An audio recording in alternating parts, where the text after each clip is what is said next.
Iran, America, Israel जंग की आग वक्त के साथ कम होने की बजाय अब बढ़ रही है। अभी तक एक दूसरे के सैन्य ठिकानों को निशाना बना रहे देश अब तेल और गैस भंडार को निशाना बनाने लगे हैं। और ये कोई अच्छी खबर नहीं है हमारे लिए भी। हम पर भले ही अटैक नहीं कर रहे हैं या अगल बगल के हमारे दूसरे साथी मुल्कों पर अटैक नहीं हो रहे हैं, लेकिन गैस और तेल के अगर उन डिपोज को निशाना बनाया जाएगा तो फिर समझ लीजिए वो इनडायरेक्ट स्ट्रॉन्ग अटैक दुनिया की पूरी इकोनॉमी पर। बुधवार को इजराइल ने ईरान के साउथ पार्स गैस फील्ड पर हमला किया। साउथ पार्स दुनिया के सबसे बड़े गैस प्लांट में शुमार है। ये फारस की खाड़ी में 9,700 वर्ग किलोमीटर में फैला हुआ है। इस प्लांट में करीब 51 ट्रिलियन क्यूबिक मीटर गैस होने का अनुमान है और बड़ा हिस्सा इसका कतर की तरफ है। इसे सबसे पहले 1971 में खोजा गया था और ये जो हमला हुआ, इस हमले से बौखलाए ईरान ने अब पलटवार कर दिया है और कतर के रस लफान गैस प्लांट पर अटैक कर दिया है। इस हमले के बाद कतर ने एलएनजी उत्पादन और सप्लाई को अस्थायी रूप से रोक दिया है। कतर दुनिया का सबसे बड़ा एलएनजी निर्यातक है और रास लफान अकेले वैश्विक एलएनजी सप्लाई का करीब 20% संभालता है और कतर से ही भारत अपनी जरूरत के 47% गैस को मंगवाता है। यानी इजराइल के एक हमले ने पूरी दुनिया को फिर से ऊर्जा संकट की तरफ मोड़ दिया है।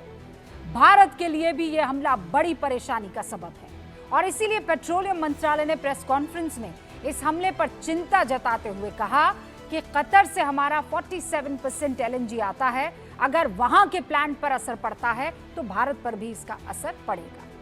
और यह बात यूरोप से लेकर अमेरिका के भी समझ में आ चुकी है और इसीलिए अमेरिकी राष्ट्रपति डोनाल्ड ट्रंप ने इजराइल के हमले को खुद को उससे अलग करते हुए देखा और कहा कि अमेरिका को साउथ पार्स पर हमले की जानकारी थी ही नहीं और इजराइल आगे इस तरह के हमले नहीं करेगा।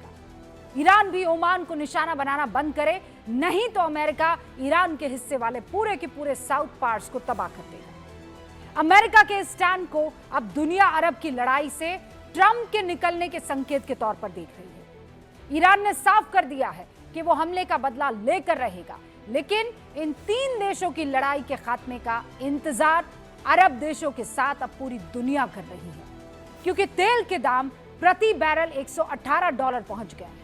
एक्सपर्ट्स कह रहे हैं कि अगर ईरान और इजराइल और अमेरिका की जंग ये नहीं रुकती है तो तेल के दाम $200 प्रति बैरल तक पहुंच जाएंगे। इसकी चेतावनी ईरान पहले दे चुका है।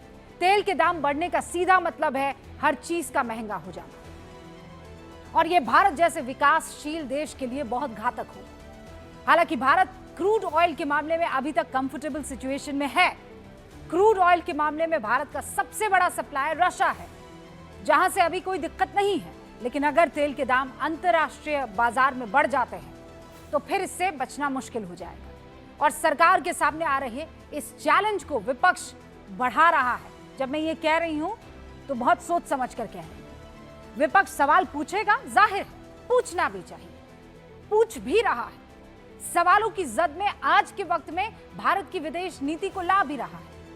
कांग्रेस आरोप लगा रही है कि रूस के पाकिस्तान में राजदूत ने कहा कि अगर इस्लामाबाद संपर्क करता है तो मॉस्को रियायती दरों पर तेल सप्लाई करने के लिए तैयार है।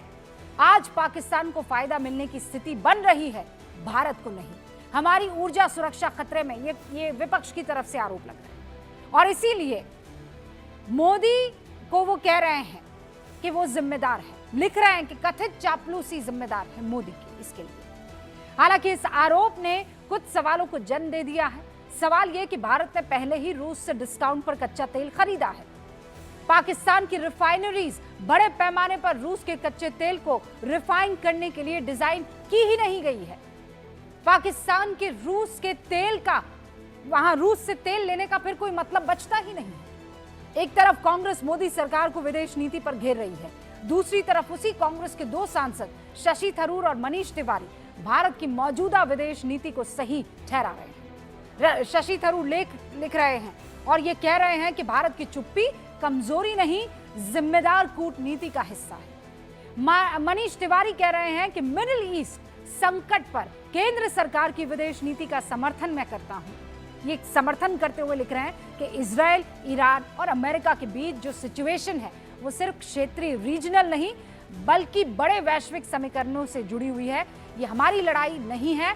हम सोच समझकर और सावधानी से कदम उठाते हैं तो हम सही दिशा में हैं।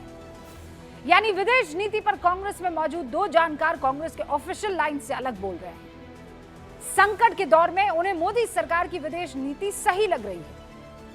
गूंज में इसीलिए बड़ा सवाल ये कि मिडिल ईस्ट में जारी जंग अभी और विध्वंसक होगी क्या, या अंत बहुत करीब है इस जंग का? क्या गैस प्लांट पर इजराइल का हमला दुनिया को गहरे ऊर्जा संकट में डालेगा? मोदी सरकार की विदेश नीति के सवाल पर कांग्रेस एक मत क्यों नहीं दिख रही है? मैं शुरू कर रही हूं गूंज।